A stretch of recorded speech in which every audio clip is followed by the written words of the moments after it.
Hey everybody, welcome back to Victorian Periodical Parade, Monday's edition. Surprise, it's Owen.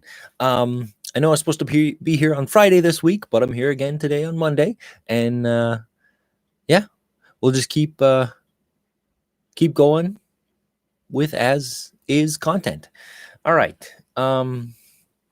So this week I'm going to be reading Chapter 7 from Lady Audley's Secret again. We're going to be following George Talboys and his adventures.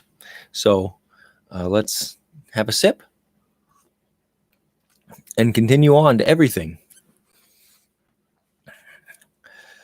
Chapter 7. After a year. The first year of George Talboys' widowhood passed away. The deep band of crape around his hat grew brown and rusty. And as the last burning day of another August faded out, he sat smoking cigars in the quiet chambers in Fig Tree Court, much as he had done the year before when the horror of his grief was new to him, and every object in life, however trifling or however important, seemed to saturate with his one great sorrow. But the big ex-dragoon had survived his affliction by a 12-month, and hard as it may be to have to tell it, he did not look much the worse for it. Heaven knows what inner change may have been worked by the bitter disappointment. Heaven knows what wasted agonies of remorse and self-reproach may not have racked George's honest heart as he lay awake at night, thinking of the wife he had abandoned in the pursuit of a fortune which she never lived to share. Once, while they were abroad, Robert Audley ventured to congratulate him upon his recovered spirits. He burst into a bitter laughter. "Do you know, Bob," he said, "that when some of our fellows were wounded in India, they came home bringing bullets inside them. They did not talk of them, and they were stout and hardy, and looked as well perhaps as you or I, but every change in the weather, however slight, every variation of the atmosphere, however trifling, brought back the old agony of the wounds as sharp as ever they had felt it on the battlefield. I've had my wound, Bob. I carry the bullet still, and I shall carry it into my coffin." The travelers returned from St. Petersburg in the spring, and George again took up his quarters in his old friend's chambers, only leaving them now and then to run down to Southampton and take a look at his little boy. He always went loaded with toys and sweetmeats to give to the child, but for all this, Georgery would not become very familiar with his papa, and the young man's heart sickened as he began to fancy that even his child was lost to him. "What can I do?" he thought. "If I take him away from his grandfather, I shall break his heart. If I let him remain, he will grow up a stranger to me, and care more for that drunken old hypocrite than for his own father. But then, what could an ignorant heavy dragoon like me do with such a child? What could I teach him except to smoke cigars and idle about all day with his hands in his pockets?" So the anniversary of that 30th of August, upon which George had seen the advertisement of his wife's death in the Times newspaper, came round for the first time, and the young man put off his black clothes and shabby crape from his hat, and laid his mourning garments in a trunk in which he had kept a pack of his wife's letters, and that lock of hair which had been cut from her head after death. Robert Audley had never seen either the letters nor the long trees of silky hair, or the long tress of silky hair, nor indeed had George ever mentioned the name of his dead wife after that day at Ventnor, on which he learned all the full particulars of her decease. "I shall to my cousin Alicia write today, George," the young barista said upon the very 30th of August. "Do you know the day after tomorrow is the 1st of September? I shall write and tell her that we will be both down to the court for a week's shooting." No, Bob, go by yourself. They don't want me, and I'd rather bury yourself in Fig Tree Court with no company but my dogs and canaries. No, George, you shall do nothing of the kind. But I don't care for shooting. And do you suppose I care for it? Cried Robert, with charming narrate. Why, man, I don't know a partridge from a pigeon. And it might be the 1st of April instead of the 1st of September, for aught I care. I never hit a bird in my life, but I have hurt my own shoulder with the weight of my gun. I only go down to Essex for the change of air, the good dinners, and the sight of my uncle's honest, handsome face. Besides, this time I've another inducement, as I want to see this fair-haired paragon, my new aunt. You'll go with me, George? Yes, if you really wish it. The quiet form which his grief had taken after its first brief violence left him, as submissive as a child to the will of his friend, ready to go anywhere or do anything, never enjoying himself or originating any enjoyment, but joining in the pleasures of others with a hopeless, quiet, uncomplaining, unobtrusive resignment peculiar to his simple nature. But the return of post brought a letter from Alicia Audley to say that the two young men could not be received at the court. There are 17 spare bedrooms, wrote the young lady in an indignant, running hand. But for all that, my dear Robert, you can't come, for my lady has taken it into her silly head that she is too ill to entertain visitors. There is no more the matter with her than there is with me, and she cannot have gentlemen, great rough men, she says, in the house. Please apologize to your friend, Mr. Talboys, and tell him that Papa hopes to see you both in the hunting season. My lady's airs and graces shan't keep us out of the Essex for all that, said Robert, as he twisted the letter from a pipe-light for his big meerschaum. I'll tell you what we'll do, George. There's a glorious fun at Audley and plenty of fishing in the neighborhood. We'll go there and have a week's sport. Fishing is much better than shooting. You've only got to lie on a bank and stare at your line. I don't find that you often catch anything, but it's very pleasant. He held the twisted letter to the feeble spark of fire glimmering in the grate as he spoke, and then, changing his mind, deliberately unfolded it and smoothed the crumpled paper with his hand. Poor little Alicia, he said thoughtfully. It's rather hard to treat her letters so cavalierly. I'll keep it. Upon which Mr. Robert Audley put the note back into its envelope and afterwards thrust it into a pigeonhole in his office desk, marked important. Heaven knows what wonderful documents there were in this particular pigeonhole, but I do not think it likely to have contained anything of great judicial value.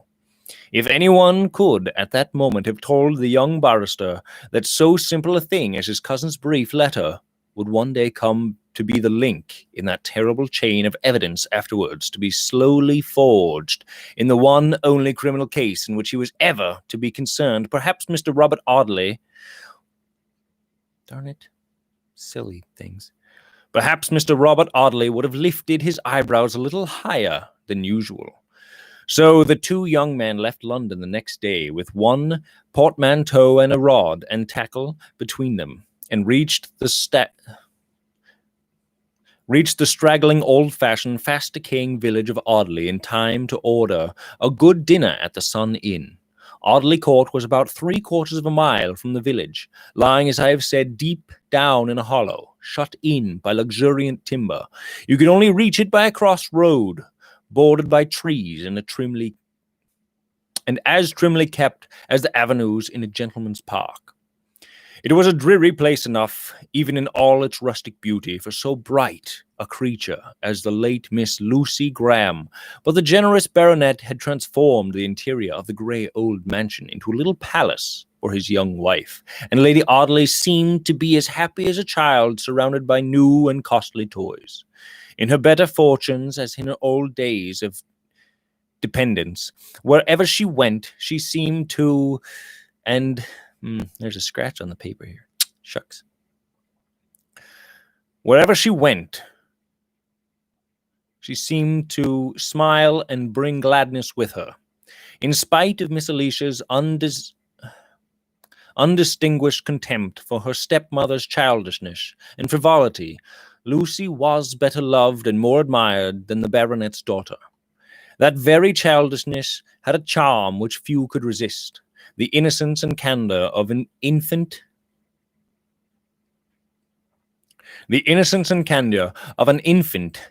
beamed in Lady Audley's fair face and shone out of her large and liquid blue eyes. The rosy lips, the delicate nose, the profusion of fair ringlets, all contributed to preserve her beauty, the character of extreme youth and freshness. She owned to 20 years of age, but it was hard to believe her more than 17. Her fragile figure, which she loved to dress in heavy velvets and stiff, rustling silks, still she looked like a child tricked out for a masquerade, was as girlish as if she had just left the nursery. All her amusements were childish. She hated reading or study of any kind and loved society. Rather than be alone, she would admit Phoebe Marks into her confidence and loll on one of the sofas in her luxurious dressing room, discussing a new costume for some coming dinner party, or sit chattering to the girl with her jewellery box beside her open upon the satin cushions and Sir Michael's presents spread out in her lap, while she counted and admired her treasures. She had appeared at several public balls and at Chelmsford and Colchester, and was immediately established as the belle of the county. Pleased with her high position and her handsome house, with every caprice gratified, every whim indulged, admired and caressed wherever she went, fond of her generous husband, rich in a noble allowance of pin money, and no poor relations to worry her with claims upon her purse or patronage, it would have been hard to find in this county of Essex a more fortunate creature than Lucy Lady Audley. The two young men loitered over the dinner table in the private sitting room at the Sun Inn. The windows were thrown wide open, and the fresh country air blew in upon them as they dined. The weather was lovely. The foliage of the woods touched here and there with faint gleams of the earliest hints of autumn. The yellow corn still standing in some of the fields, in others just falling under the shining sickle, while in the narrow lanes you met great wagons drawn by broad-chested cart-horses carrying home the rich golden store. To anyone who has been during the hot summer months pent up in London, there is the first taste of rustic life, a kind of sensuous rapture scarcely to be described. George Talboys felt this, and in his experienced the nearness approached the enjoyment that he had ever known since his wife's death. And in this he experienced the nearest approach to enjoyment that he had ever known since his wife's death. Sorry about that one. The clock struck 5 as they finished dinner. "Put on your hat, George," said Robert Audley. "They don't dine at the court till 7. We shall have time to stroll down and see the old place and its inhabitants." The landlord, who had come into the room with a bottle of wine, looked up as the young man spoke.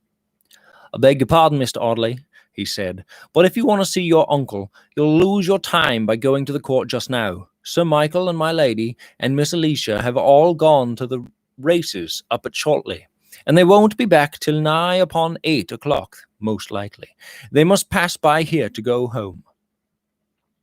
Under these circumstances, of course, it was no use going to the court, so the two young men strolled through the village and looked at the old church, and then went and reconnoitered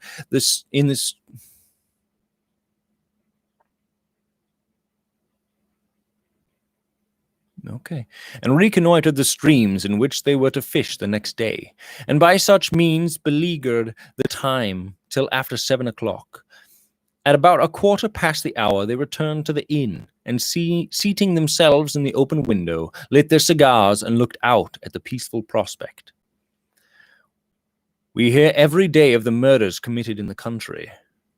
Brutal and treacherous murders, slow, protracted agonies from poisons administered by some kindred hand, sudden and violent deaths by cruel blows, inflicted with a stake cut from suspending oak, whose very shadow promised peace.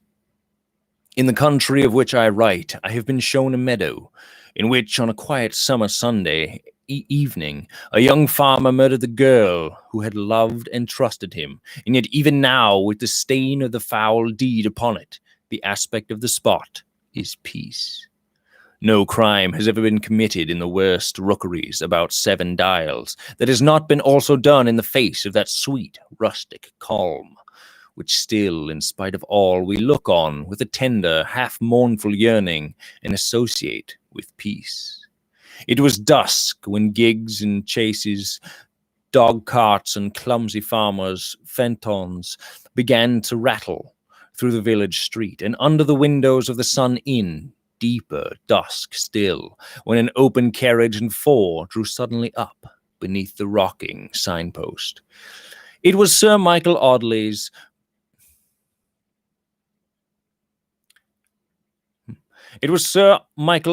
barouche, which came to a sudden stop before the little inn.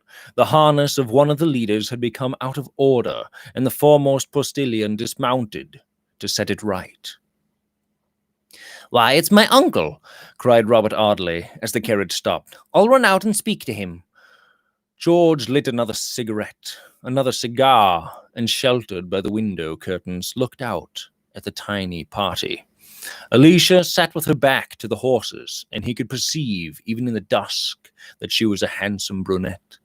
But Lady Audley was seated on the side of the carriage farthest from the inn, and he could see nothing of the fair-haired paragon of whom he had heard so much. "Why, Robert," exclaimed Michael, as his nephew emerged from the inn, "this is a surprise." "I have come to intrude upon you at the court, my dear uncle," said the young man, as the baronet shook him by the hand in his own hearty fashion. "Essex is my native country, you know, and about this time of year I generally have a touch of homesickness. So George and I have come down to the inn for 2 or 3 days fishing." "George? George who?" "George Talboys." "What? Has he come?" "What? Has he come?" cried Alicia. "I'm so glad, for I'm dying to see this handsome young widower." "Are you, Alicia?" said her cousin. "Then, en garde, I'll run and fetch him, and introduce you to him at once." Now so complete was the dominion which Lady Audley had, in her own childish, unthinking way, obtained over her devoted husband, that it was very rarely that the baronet's eyes were long removed from his wife's pretty face. When Robert, therefore, was about to re-enter the inn, it needed but the faintest elevation of Lucy's eyebrows, with a charming expression of weariness and terror, to make her husband aware that she did not want to be bored by any introduction to Mr. George Talboys. "Never mind tonight, Bob," he said. "My wife is a little tired after a long day's pleasure. Bring your friend to dinner tomorrow, and then he and Alicia can make each other's acquaintance. Come round and speak to Lady Audley, and then we'll drive home." My lady was so terribly fatigued that she could only smile sweetly and hold out a very tiny gloved hand to a nephew by marriage. "You will come and dine with us tomorrow, and bring your interesting friend," she said in a low and tired voice. She had been the chief attraction of the racecourse, and was wearied out by the exertion of fascinating half the county. "It's a wonder she didn't treat you to her never-ending laugh," whispered Alicia, as she leant over the carriage door to bid Robert good night. "But I dare say she reserves that for your declaration tomorrow. I suppose you are fascinating as well as everybody else?" adding the young lady rather snappishly. She is a lovely creature, certainly," murmured Robert, with placid admiration. "Oh, of course. Now, she's the first woman of whom I have ever heard you say a civil word, Robert Audley. I'm sorry to think that you can only admire wax dolls. Poor Alicia had many skirmishes with a cousin upon the peculiar temperament of his, which, while it enabled him to go through life with perfect content and tacit enjoyment, entirely precluded his feeling one of spark of enthusiasm upon any subject whatever.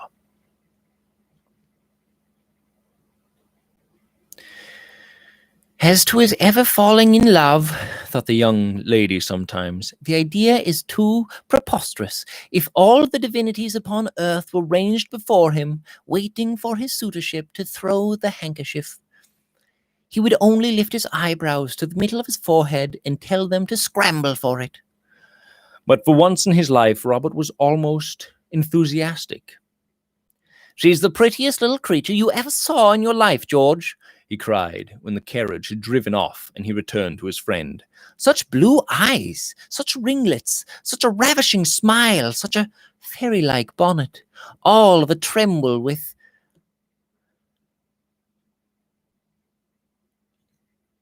heart's ease and dewy spangles, shining out of a cloud of gauze. George Talboys, I feel like the hero of a French novel.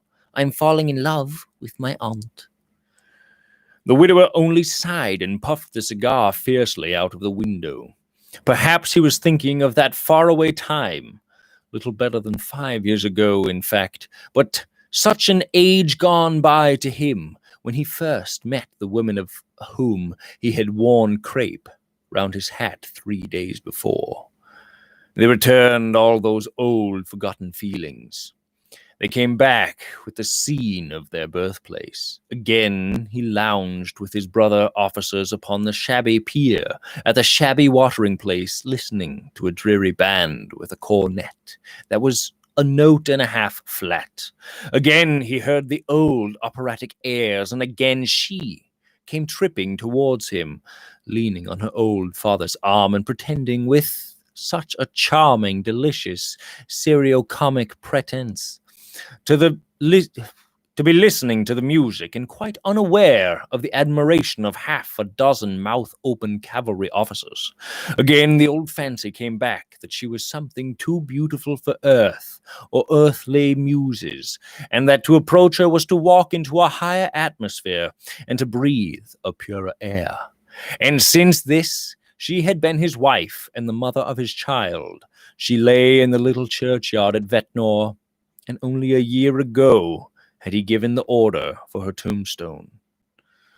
A few slow, silent tears dropped upon his waistcoat, and he thought of these things in the quiet and darkening room.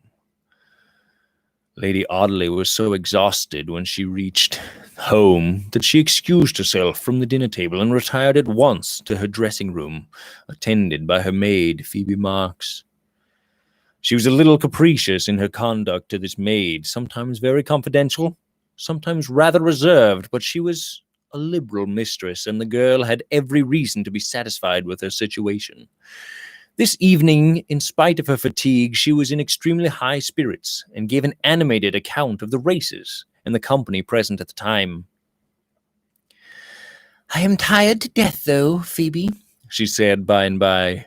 I'm afraid I must look a perfect fright after a day in the hot sun. There were lighted candles on each side of the glass before which Lady Audley was standing, unfastening her dress. She looked full at her maid as she spoke, her blue eyes clear and bright, and the rosy childish lips puckered into an arch smile. You are a little pale, my lady, whispered the girl, but you look as pretty as ever. That's right, Phoebe, she said, flinging herself into a chair and throwing back her curls at the maid, who stood, brush in hand, ready to arrange the luxuriant hair for the night. Do you know, Phoebe, I've heard some people say you and I are alike. I have heard them say so too, my lady, said the girl quietly. But you must be very stupid to say it. For your ladyship is a beauty, and I'm a poor, plain creature. Not at all, Phoebe, said the little lady superbly. You are like me, and your features are very nice. It is only colour that you want. My hair is pale yellow, shot with gold, and yours is drab. My eyebrows and eyelashes are dark brown, and yours are almost, I scarcely like to say it, but they're almost white. My dear Phoebe, your complexion is sallow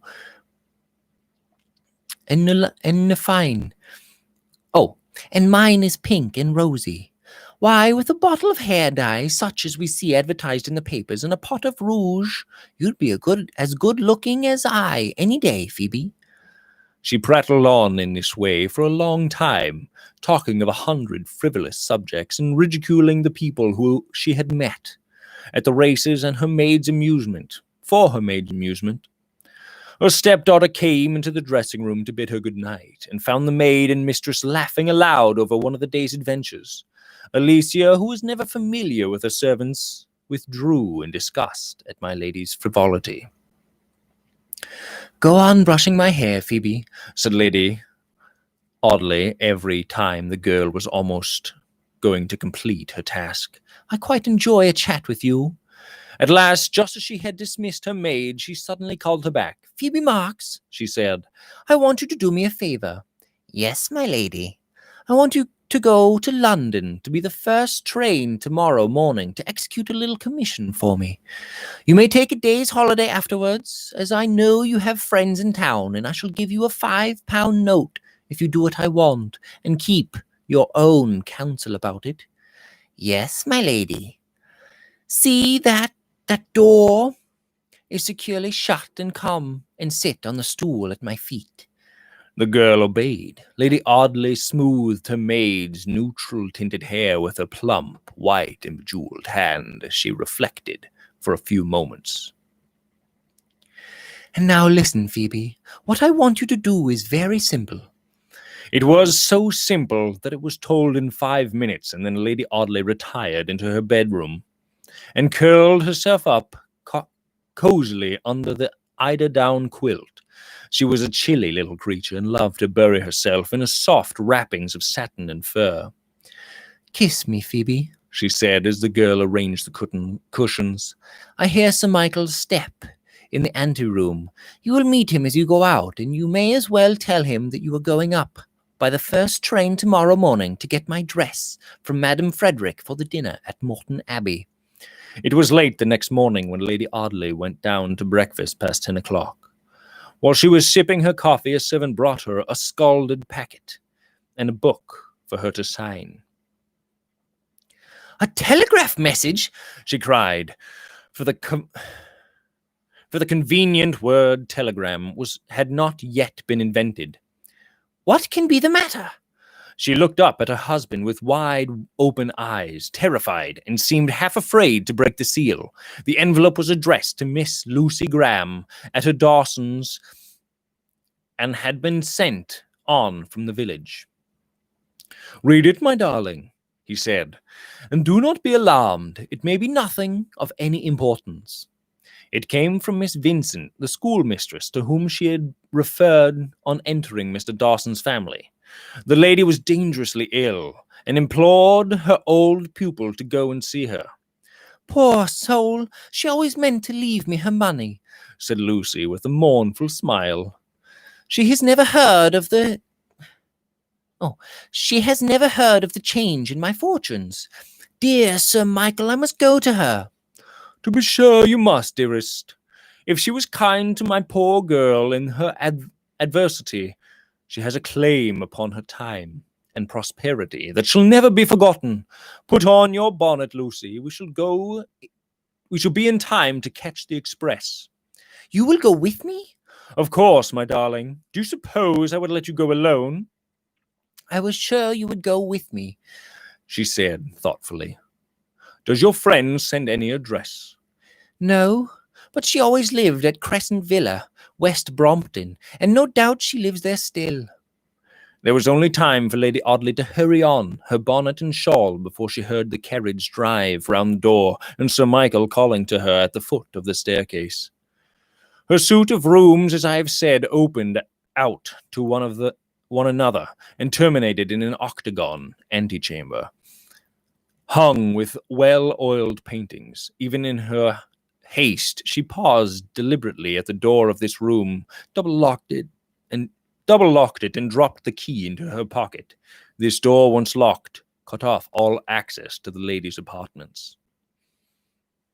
And here, my dear listener, is where we will stop for today. Next week, we'll continue with Chapter 8. And on Friday, Dr. Kari Nixon will have more for you from the articles associated with this installment of Lady Audley's Secret. I hope you didn't miss it, but there's a little bit of foreshadowing to the future events that are going to happen in our nice, creepy Halloween story. So I hope you dash on over to Victorian Periodical Parade at Victorian Parade on Twitter and, you know, give us some likes, read our stuff. And there's some pictures there too associated with this reading. There's one of Lady Audley receiving the telegraph message that was here at the end. So you've seen that a couple times now when I posted Chapter 6 tweet. So you can see there Lord Audley sipping his tea and Lady Audley, you know, thinking about what on earth could this telegraph mean. And then they have the messenger that brought the message, which I don't think they named this time. They name everybody else except for this guy. Yeah. Late morning, Lady Audley. A servant. Yeah, so just a servant. That's too bad. Should we call him Scott? Scott the servant, delivering a telegraphic message. Well, so yeah, and then on Facebook, that's where we post the events for my readings and Kari's readings. So that's where we'll have the reminders on when we're going to go live and when we're going to post pictures, and it's a cross platform with Twitter. So yeah, go and watch some of our past videos there. Click the bell and subscribe. And drop a like on this video if you enjoyed it. Share it with your friends if you think anybody you know will also enjoy it as much as you. I do enjoy making up voices for these characters. And I also like learning along the way as we go. I'm only reading in short spurts so that I'm not at the end by the third reading or whatever. So it's pretty nice, pretty interesting. So yeah, let me know what you think. Comments, feedback, everything's great. So yeah, have a great day and don't miss Dr. Kari Nixon on Friday. Thanks. Here comes a double click to end the video. Bye.